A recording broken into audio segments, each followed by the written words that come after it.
Hello, welcome to another episode of Varsity360. Micah Rice, Columbian sports editor, joined as always by Meg Wochnick. Meg, we made it. Barely, yes. We are here at the postseason of the winter sports season. And what that means, obviously, we got regional wrestling this weekend. We have some gymnastics, some swimming.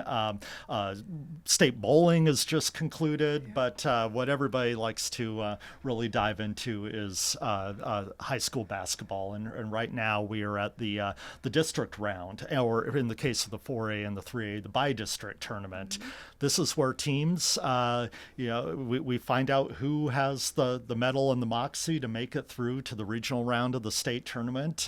We've, in past years, had some amazing, intense games at this round, and I think this year should be no different. So we're going to kind of look at a little bit as to some bold predictions that we might find, not only in the postseason of basketball, but even beyond that a little bit. So let's jump right into it. Meg, what's your number one bold prediction for what we're going to see here in the postseason for basketball? Yeah, so bold prediction number one, I believe that all three of our 4A GSHL girls basketball teams will make regionals, and I'll share why. Number one, our teams are a combined 5-0 with the District 3 teams up north. And for people who may not think that's a big deal, no, that is a big deal to be 5-0 against those teams. There's a couple that I think are a lock. Number one is Camas. Obviously, we've talked about them plenty on this show before in previous episodes, how not only are they a state contender, but probably one of the favorites, if not the favorite, in the Tacoma Dome in early March. But teams like Emerald Ridge out of Puyallup, Sumner, which played for the state championship last year, Tahoma, which Camas beat by 20 earlier in this season, are a couple of other locks. But when you get later into the bi-district tournament, there's going to be 2 slots available, and I think as many as 4 teams are going to be vying for those 2 spots, and I think Union and Skyview are going to be right there. So that is bold prediction number one, is Camas, Union, Skyview girls making regionals. Well, I mean, I totally appreciate the audacity of that prediction, because as you and I have talked about, it is such an advantage being a number one seed in that bi-district format. To give you an example, Camas is they are the number one seed out of the Greater St. Helens League. They go to the regional round of the state tournament by just getting a win in their first round game against a Bellarmine team that is, I think they're 11-9. They're basically a 500 team. So one win against a 500 team and you're in. Now contrast that with Union, the number 2 seed, and especially Skyview, the number 3 seed.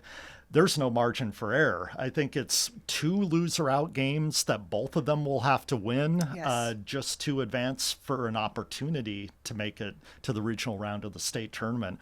Why do you think? I mean, Union, obviously, they've looked good on occasions, especially last night with a pretty... It was a decisive win over Skyview, one that I think definitely showed why Union is deserving of being the number 2 seed out of the Greater St. Helens League. But why do you think Union and especially Skyview are going to navigate that minefield with no margin for error? Basically tremendous guard play.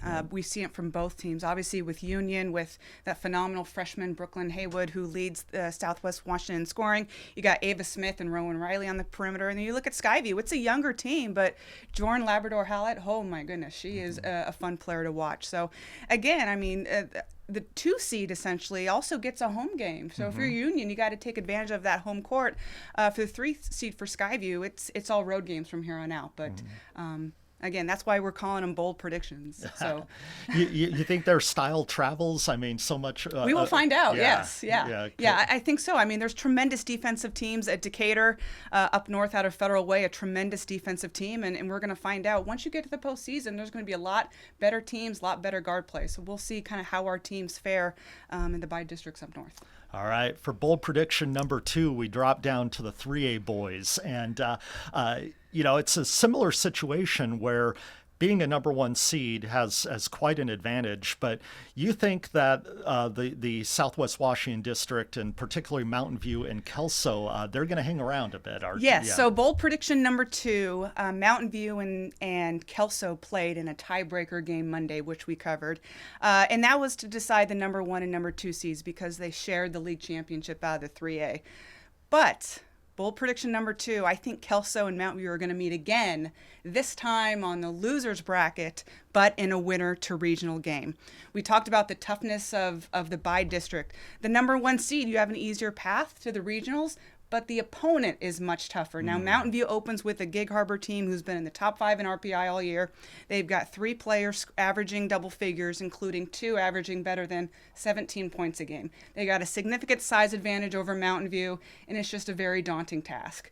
So should they lose that game Saturday, then they would slide into the same side of the bracket as Kelso. And so should Kelso win 2 games and Mountain View still win its loser out game after Saturday, then they would meet up in a winner to regional game. So it'd be the 4th time this year that these 2 teams have played. Yeah, you talked about how there's some teams in that 3A bracket you just don't want to face. No. Like there are some really good teams up north in there. But what makes you think that Mountain View and Kelso can not run into a team that will be, a huge problem in the loser outside of the bracket? How deep is that 3A District 3 up there? So I would say the South Sound Conference, which has the likes of Timberline out of Lacey, which went undefeated in league, Gig Harbor, which finished 2nd. That's probably the best league up there. And so you want to try to avoid those teams. However, North Thurston is likely going to be an opponent for one of these teams on the loser side of the bracket. And North Thurston, I believe, finished either 3rd and 4th in that South Sound Conference. So if you can possibly avoid anyone from that league, your chances are a little bit better. But, I mean, some years that the 3 GSHL is a little bit stronger than some of the teams up north. But this year, it's definitely some of those teams out of Pierce County that are a little bit more superior than the teams down in Clark County. All right. We'll hold off on your number 3 bold prediction because it's for a sport that's different than basketball. So that's a little bit of a teaser. So wait for that. I'm going to offer up a couple of bold predictions. And I don't know if my predictions stem as sort of an indictment of the Associated Press rankings because it's been kind of an issue. You probably haven't been following it unless you're, one of these fanatical fans or a member of the media. But the Associated Press rankings are done by members of the media, and there really are not very many of the old-fashioned journalists from outlets like us that cover high schools, especially to the extent that we do. So participation in those polls has been really not that good. And so I'm coming with my bold prediction. I believe there are 4 teams from this area that are not ranked in the Associated Press rankings that are going to make the state tournament. Number 1 is Camas boys, just missing the top 10. Again, I think they hugely benefit from the virtue of being the number 1 seed out of the Greater St. Helens League. I think they play Bellarmine as well. It is Bellarmine. Bellarmine, yeah. And so again, you got a team that I think has kind of run, say what you want about the 4A GSHL boys, but especially in the second half of the season, that league has not been very bad at all. I mean, you have a resurgent Union team who was able to actually beat Camas here in their recent meeting, but then you got a battleground team that's going to go in as the number 3 seed that has Tate Spencer that can put up 35 plus any night, and then a Skyview team that kind of threw Damari Collins, even though they're not going to advance, they were never a pushover in any game. So I think the combination of, I think, Camas being a little undervalued coming from a league that I think has been, sort of on the ascendancy, and the fact that you're basically 1-in against a Bellarmine team that should, if you believe the seeding of the bi-district tournament, that they're predicting it to be a pretty, close game. But then you also get that game at home. Give me basically an even matchup on your home floor coming off of a league title, and I'll take those odds anytime. It is, and for Camas, this is their first league title in 13 years, back when they were still a 3A program. It's been Union's league for the last decade, even though Camas and Union shared the league title last season. But, I mean, you talk about Camas, and I think what impressed me most, even though they lost to Union at Union last week, was just their tremendous outside shooting. Beckett Curry, that kid, I swear, 50 footers are within his range. He's just a tremendous shooter, and they've got tremendous guard play, and that's really going to be the strength of theirs as now we hit that postseason stride. Well, so I could see someone asking, well, Micah, you're big on Camas making it in by virtue of the number 1 seed. What about Union? Didn't they just beat Camas? And again, I don't think, and I put this on Twitter, Union is the team that nobody in that bi-district tournament wants to face right now. They have been the best team in this area from the holiday break on, and a lot of that's being spurred by their star player, Yanni Vasilis, who had his, was it third or fourth consecutive 30-point game last night. And so obviously they're a team that's really on the upswing, but the caveat there, the reason why I'm not doing a prediction like you are, where I think all 3 of those Greater St. Helens teams are going to make it through, is the fact that there is such a discrepancy between being the number 1 seed and being the 2 and the 3. I think Union, they play, I believe, Rogers Puyallup at home to open the bi-district tournament. I think they have no problem with that game. The problem is, as you and I were talking, a potential matchup in another loser-out game in the second round of the bi-district tournament. You would have, let's backtrack a little bit. You have a winner to state game between number 1 seed Curtis and Timberline. Kent Ridge, sorry.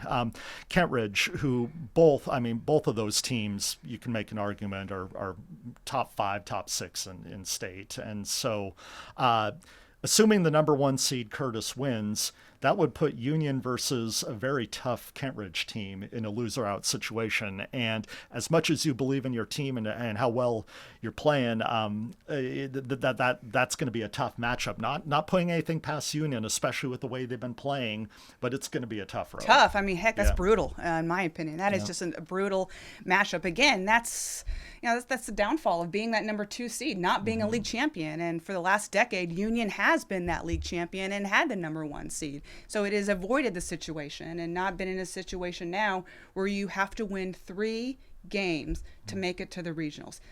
Can it happen? Absolutely. I have full faith in Blake Conley. I think he's one of the best coaches in the state, regardless of classification.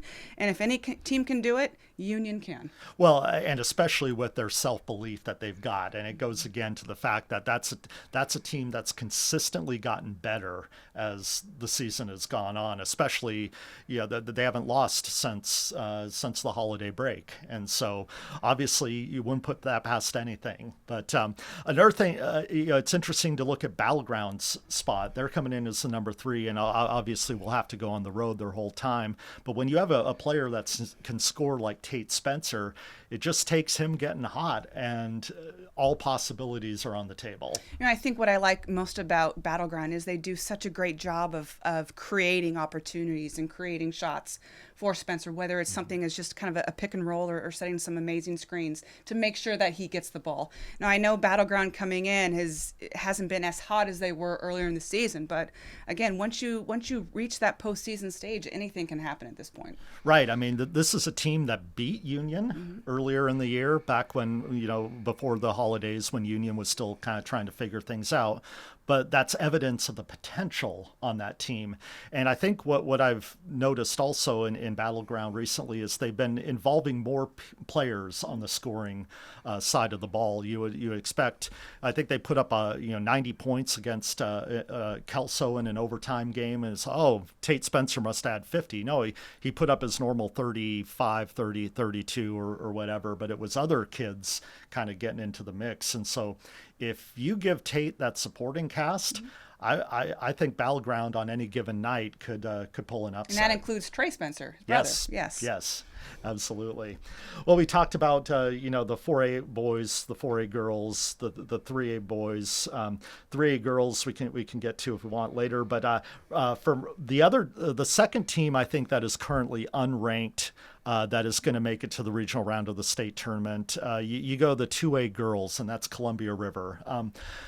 Normally you would say, that's a real bold prediction, choosing a league champion to, make it out of the districts into the regional round of the state tournament.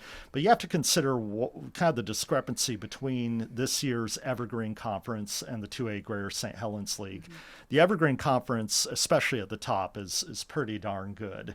And Columbia River coming out, I think you would probably have most people agree that it's sort of a down year for the 2A Greater St. Helens League girls, but I think Columbia River does enough, especially on the defensive end, where they're going to survive, and they might not get past a Tumwater or a WFS. I think in this case it would most likely be Tumwater that they would face, but I think they have enough to get by either a 3 or a 4 seed from the EVCO and make it in through the back door into the regional round of the state tournament. Absolutely. Yeah, you mentioned defensively.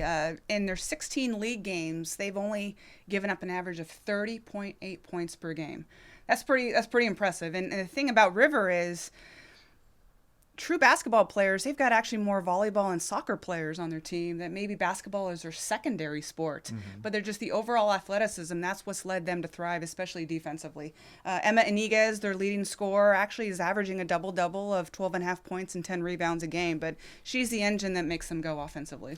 You spent some time out at River. A little plug here. You're going to have a story coming up on Friday kind of looking at why the Columbia River girls basketball team, which it's a fairly new coaching staff that's there. I think is it Jesse Norris's third year. Yes. So he's established something there that has really brought River to a place of respectability, where in the past it was always Washougal's league in the 2A Greater St. Helens League. But I think making it to the regional round of the state tournament would be a huge feather in the cap of that program, considering kind of what they built over the last 3 years. Absolutely. Yeah. First league title for River in 17 seasons, not since 2006, when they were still a Class 3A school in their last league title. But this is actually just continuing a trend of the dominance of the female sports at River. You think of the state championships in volleyball, soccer, second bowling from last weekend. They're just continuing the trend. And Emma Iniguez said it perfectly. She said she's inspired by just the tremendous female athletes that are walking the halls at River every day. So this is just an amazing run that Columbia River High School is on right now for female sports. And what does it mean for the mentality of a team when you have someone coming in from, say, a state championship volleyball program or a state championship soccer program to, even if basketball is not their number one sport, how valuable is that mentality to know how to perform under pressure and to have that self-belief that has led you to a state championship in another sport? How well does that translate to this River girls basketball team? Yeah, you said it perfectly. Segueing it is Kinsey Drake talked about that, just having that mentality, knowing what it takes to win. And they actually, the players brought up their last game against Hudson's Bay, where they actually trailed for the majority of the game, and then just kind of got their act together in the fourth quarter to kind of get out that win and clinch the league title. And having that championship mentality, knowing what it takes to pull together and get a victory, not everyone's going to have that experience. And having that, the girls, 6 of them combined between soccer and volleyball, that's huge. You don't get that at every school, let alone 2 programs with the number of players on the basketball team.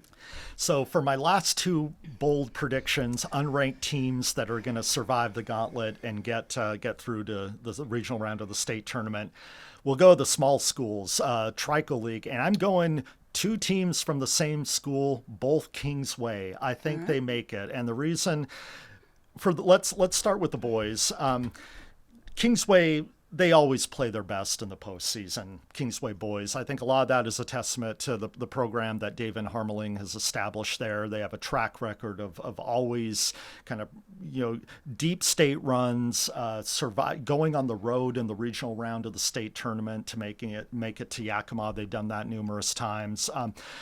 Kingsway comes in as, I think they're the kind of team that, they're matched up against Tenino, an 11-9 team in the first round. I think they win that.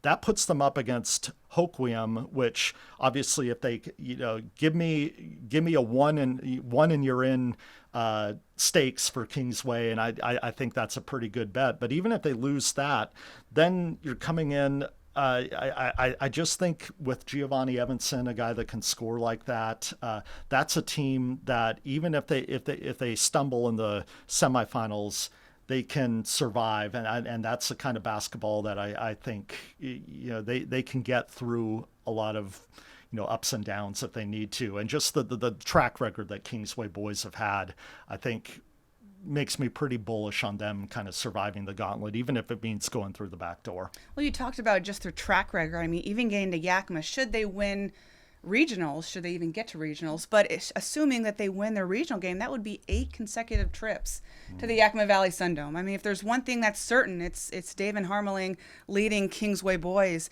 to the state tournament every year. And you talked about Giovanni Evanson. I know the all-league team hasn't been released yet, but he should be a lock for another league MVP award, which would be his 3rd in a row. I mean, the kid is 6'5". He can shoot the lights out. He's just a difference maker on the floor. I mean, he's set so many program records just this year alone, already surpassing 1,000 career points. He scored 40 in a game last week against Castle Rock, which broke his own single game school record. I mean, the kid can just, there's nothing he can't do, I think, is what impresses me most. Yeah, so when you have a kid like that, a real difference maker, and I mean, sure, mismatches can happen at any classification and at any level, but especially if you have a guy that is so hard to match up against, very few 1A programs can just, we'll put our 6'5" guy against your 6'5" guy. That just doesn't happen that easily. And why am I bullish on the Kingsway girls? I just think you have to look at what's happened recently, and they show a young team that showed me something with the win over Seton Catholic. I mean, I think Seton Catholic is very good. Obviously, they co-league champions. I think Seton Catholic probably has a pretty good chance of possibly getting through to regionals as well. But I like Kingsway based on what they've been doing lately, and not just that win over Seton Catholic. They'll go up against an Eatonville team in the first round that's lost 4 of their last 5. So if you consider that they could win that, real tough matchup against Montesano probably awaits next if you follow the favorites and the seeding. That likely puts you in a situation where you could play in the consolation semifinals a Columbia White Salmon team that you just beat by 10, and then you go into winner goes on, loser goes home. You might face Montesano, you might face Hoquiam, you might face, who knows, Seton Catholic again.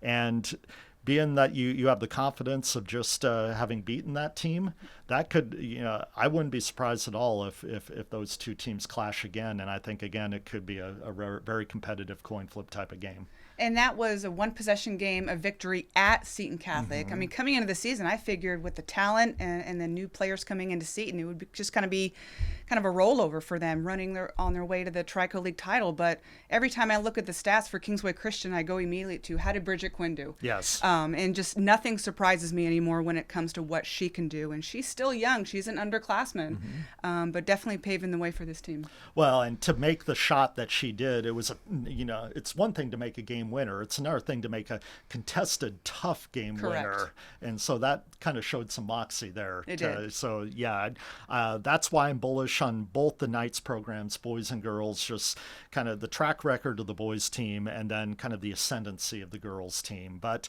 it's the playoffs. That's why we like them. Yep. That's why what we shall see. All right. For your last bold prediction, we got to talk some football. Well, it's always football season. Even though we're in the thick of basketball playoffs, it's always football season. So my 3rd and final bold prediction, if you're not aware, a couple weeks ago, Brett Smedley at Columbia River Football stepped down as head coach after 4 seasons. But my bold prediction will be that Dwayne Patterson, defensive coordinator and safeties coach for River, will be their next head coach. They call him DP around the River community. He's a guy who's been in the program for a number of years, first under Christian Swain and the last 4 years under Brett Smedley. And he is a pure coach. He's what you want. His passion is coaching high school football, and he makes such an impact on the kids on and off the field. He's in building, which if you're an educator or a school administrator, you know how important that is to have your head football coach in building. And this is I feel like this is the perfect time for him to be a first-time high school coach.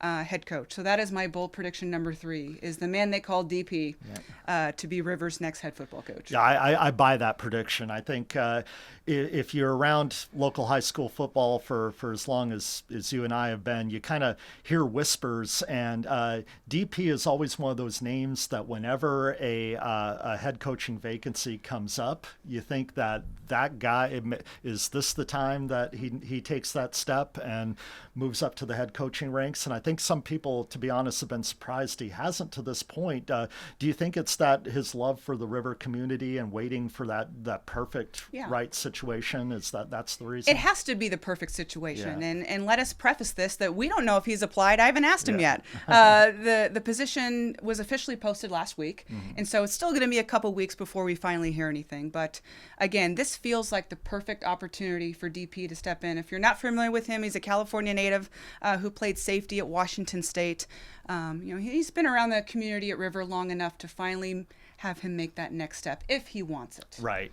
What is it more about, like the way all I hear from kids within the River football program is how much they love him. What is it about him that makes him so liked by the kids in that to school? Me, he's just a kid magnet, and you need that. If you're coaching high school kids, you've got to be a kid magnet. And he makes such an impact on them, molding players to young men. And again, there's a reason why you coach high school sports. It's not for the glory, right? It's not all about you. It's about who you impact most and making those relationships. And that's what DP is all about, is having that positivity within their lives. All right. Well, hopefully it's a bold prediction that comes true, but we shall see. That's why they're bold. We'll see if they come.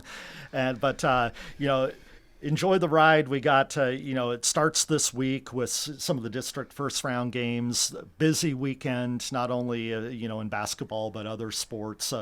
Next weekend, I'll be up in Tacoma at the MAC Classic. I think that's going to be, as crazy of a tournament as it always is. I think there's a couple of wrestlers from the area that could contend for state titles, but then nothing ever surprises me at that event. It's just such a cacophony of noise and excitement and energy. So that's what we live for, whether it's a gym or the Tacoma Dome or even King County Aquatic Center. Lots going on this month. So as always, follow 360 Preps for all the coverage of your local athletes.